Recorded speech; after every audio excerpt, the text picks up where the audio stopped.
यह पुण्य धरा और ही अधिक पवित्र हो गई है, क्योंकि मंच पर एक साथ राजस्थान के विभिन्न जगहों से आए हुए 13 शिक्षा संत जो है वो इस प्रांगण में बैठे हैं। सालावास की धरती वास्तव में मैं आपको बताऊं कि बहुत भाग्यशाली आप लोग हैं कि एक साथ ऐसे 13 जनों को सुनने का सौभाग्य जो है वो सबको प्राप्त हुआ।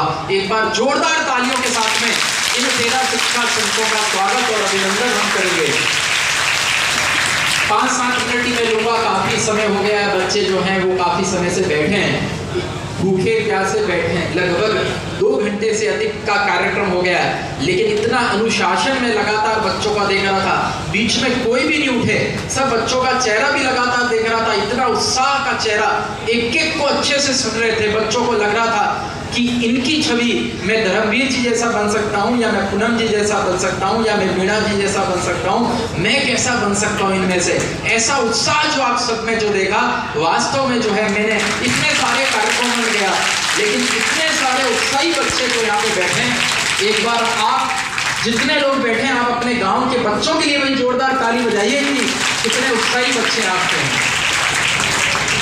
अनुज तरुण का जन्म दिवस पिछले वर्ष आज ही के दिन 29 जुलाई 2021 को इसी प्रांगण के अंदर, ये सामान्य प्रांगण नहीं है, ये वह प्रांगण है जहां से उत्कर्ष के बीजारोपण में मानता हूं। भाई कुमार ने जो बताया कि मेरे पिताजी ने उत्कर्ष प्रारंभ करते समय 1 लाख रुपए का लोन लेके और उत्कर्ष प्रारंभ कराया था।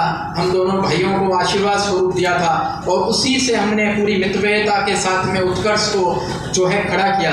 तो आपको जान के खुशी होगी कि जिस समय पिताजी ने वो लोन लिया था, 2002 की जो जिस समय की घटना थी, उस समय पिताजी की पोस्टिंग इसी सालावास के विद्यालय में थी।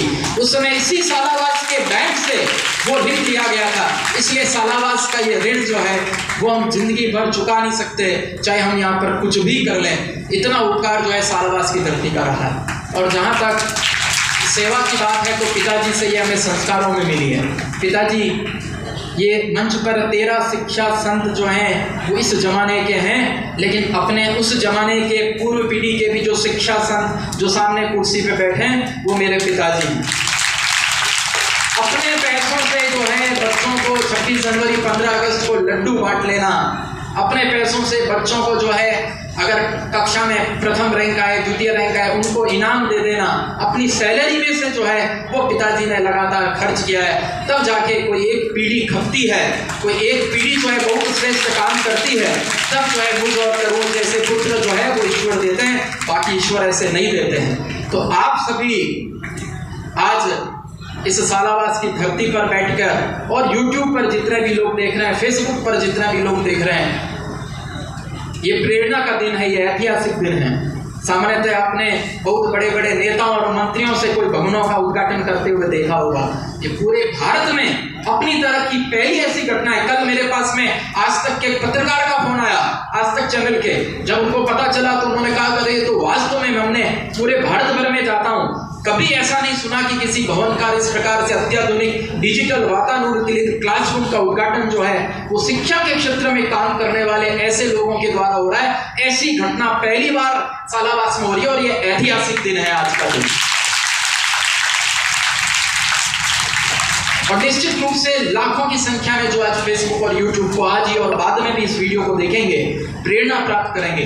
मुझे पता है कि इस प्रकार से जब मैं 13 शिक्षा संतों को आमंत्रित करेंगे तो कई सारे ऐसे भी कमेंट आएंगे। जब हमने इनके नाम की घोषणा की कि ये इनके मुख्य आतिथ्य में होगा तो कई लोगों ने कमेंट किया करे इनको भी बुलाना चाहिए था, इनको भी बुलाना चाहिए था, इनको भी बुलाना चाहिए था। मैं चाहता था ऐसे कमेंट आए। हमने राजस्थान के 13 शिक्षा संतों को आमंत्रित किया है, राजस्थान के सभी शिक्षा संतों को आमंत्रित नहीं किया है। इस प्रकार की प्रेरणा और लोगों को मिले और भी ऐसे कार्यक्रम हो, तब वो भी अपने अपने इस प्रकार से शिक्षा के क्षेत्र में काम करने वाले लोग जो हैं उनको आगे रखें, उनका इस प्रकार से नाम करें जिससे कि प्रेरणा मिले। आज कोई भी एक होते नेताजी वगैरह आपको 30-35 मिनट तक एकदम ऐसा उद्बोधन देते हैं कि आप बोर हो जाते भले ही। इस प्रकार अगर कोई मंत्री जी वगैरह बुलाते हैं, सिर्फ 1.5-2 मिनट 13 शिक्षा संतों ने पूरे अनुशासन के साथ अपने जीवन के अनुभव जो आपके साथ जो साझा किए हैं, वो शब्द जो हैं उनके पवित्र शब्द इस सालावास की धरती में, कहते हैं ना शब्द जो है वो ब्रह्म है, शब्द कभी भी समाप्त नहीं होते हैं। गीता का उद्देश्य लाखों वर्ष पहले भगवान श्री कृष्ण ने जो अर्जुन को प्रदान किया था, उसके ऊपर भी वैज्ञानिक खोज कर रहे हैं कि वो शब्द कहीं ना कहीं ब्रह्मांड में मौजूद है, उनको कैसे एकत्र किए जाए। वो तो लाखों वर्ष पहले की बात है, आज की बात है।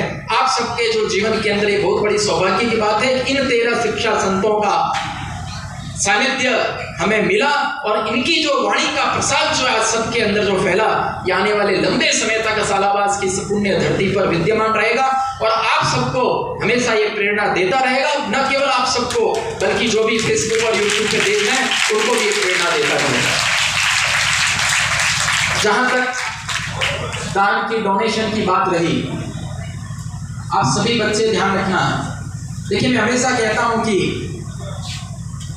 हम कैसे पैदा हुए थे ये हमारे हाथ में नहीं है, लेकिन अब जब दुनिया से कैसे जाएंगे ये हमारे हाथ में है। वो कर्म जो है वो आपके हाथ में है। मैं भी सामान्य परिवार में जन्म लिया। पिताजी तृतीय श्रेणी अध्यापक थे। माताजी ने साथ में काम करते हुए गेहूं की चक्की भी चलाई, आलू की चिप्स भी बनाती थी, राखी भी बनाती थी। हम भी उसका सहयोग साथ में लेके करते थे। इस प्रकार से एकदम सामान्य परिवार से हम खड़े हुए हैं। लेकिन जीवन भर ईमानदारी से काम करना, काम करते करते साथ में सेवा का भाव रखना, ये हमने हमारे पुरखों से सीखा, वो लगातार किया। तो कोई ना कोई ऐसी एक पीढ़ी आई जिसके अंदर एकदम स्विच इफेक्ट आ गया, अचानक से बदलाव आ गया। जो हमारे परदादाजी, दादाजी और पिताजी ने जो काम किया उसके आधार पे हमें फल जो है प्राप्त हुआ। अथर्ववेद में लिखा हुआ है, जितने लोग सालावास के जो है वो भामाशाह बैठे हैं, यहाँ के नागरिक बैठे हैं, अथर्ववेद में लिखा हुआ है, शतहस्त समाहर सहस्त्र हस्त संकीरा। शतहस्त समाहर मतलब 100 हाथों से कमाओ। 100 हाथों से कमाने का मतलब यह हुआ कि जितनी मेहनत, जितना पुरुषार्थ कर सकते हैं उतना पुरुषार्थ करके, विभिन्न तरह के काम करके, और शतहस्त समाहर, 7 हाथ से कमाओ, 100 हाथों से कमाओ, लेकिन सहस्त्र हस्त संकीरा, लेकिन वापस 1000 हाथों से उसको लोगों के बीच में बांट दो। यह अथर्ववेद के अंदर लिखा हुआ। और उसी पंक्ति को चरितार्थ करते हुए हम लगातार लगे रहते हैं। मुझे कई बार मेरे मित्र कहते भी हैं कि देख, शिक्षा से जो है एक आय की एक सीमा रहती है। तो कोई बहुत बड़ा, कोई राजा महाराजा तो है नहीं, कोई बहुत बड़ा व्यापारी तो है नहीं। ध्यान रखा कर, सारे दिन एक जैसे नहीं होते हैं।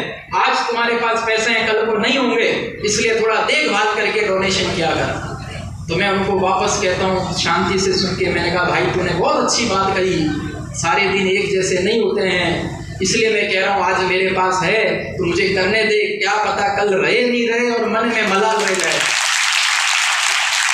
वो सोचने का सबका अपना तरीका। आज सारे 13 शिक्षा संत यहाँ भी बैठे हैं, आप भी बैठे हैं। लगातार समाज में कई सारा दान दक्षिणा ऐसा आप करेंगे। ये करते हुए कभी भी मन में घमंड नहीं आना चाहिए। ये सब कर्म है, कर्म लगातार करते रहना चाहिए।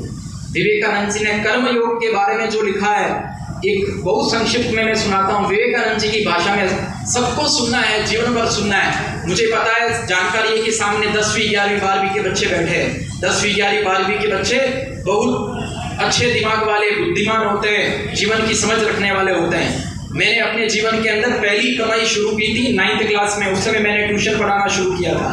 12वीं कक्षा के बाद तो मैंने प्राइवेट स्कूल में पढ़ाना औपचारिक रूप से ही शुरू कर दिया था। तो सारे बच्चे भी और सुन लीजिए, कर्म योग क्या है। कर्म मतलब जो हम काम कर रहे हैं। कर्म योग की परिभाषा विवेकानंद जी ने क्या लिखी है, जितने भी 13 शिक्षा संत बैठे हैं उनको भी आगे समझने की जरूरत है। क्योंकि कहीं ना कहीं ध्यान रखना, समाज में काम करने के दौरान, काम करते हुए कहीं न कहीं मन में घमंड का भाव आएगा। कहीं ना कहीं ऐसा लगेगा कि मेरा सम्मान वहां पे हुआ नहीं, मैंने काम किया लेकिन काम करने का फल मुझे मिला नहीं। बीते दिनों मैंने एक संत का प्रवचन सुना था, सेवा का फल क्या है। सेवा का फल क्या है? सेवा का फल सेवा ही है, और क्या दूसरा उसका फल होगा। और दूसरा कोई फल उसका कुछ हो सकता है तो वो आनंद है। सेवा का फल क्या है? आनंद है। विवेकानंद जी ने क्या कहा कर्म योग के बारे में, देखना। विवेकानंद जी कहते हैं, मौत के मुंह में जाकर भी बिना तर्क वितर्क किए सबकी सहायता करना। भले ही तुम लाखों बार ठगे जाओ पर मुंह से एक बात तक न निकालो, और जो तुम भले कार्य कुछ कर रहे हो उनके संबंध में सोचो तक नहीं। निर्धन के प्रति किए गए उपकार पर गर्व मत करो, बल्कि उल्टे तुम ही उससे कृतज्ञ हो जाओ, यह सोचकर कि उसने तुम्हें दान देने का यह अवसर दिया है। और इसलिए मैं और मेरा पूरा परिवार आज सालावास की इस धरती के प्रति कृतज्ञ है कि उन्होंने सालावास की इस धरती पे हमें सेवा करने का अवसर जो है वो प्रदान किया है। पूरे हृदय से हम पूरे परिवार वाले कृतज्ञ हैं। मन में कोई ऐसा भाव जो है वो लेके नहीं जाने वाले हैं।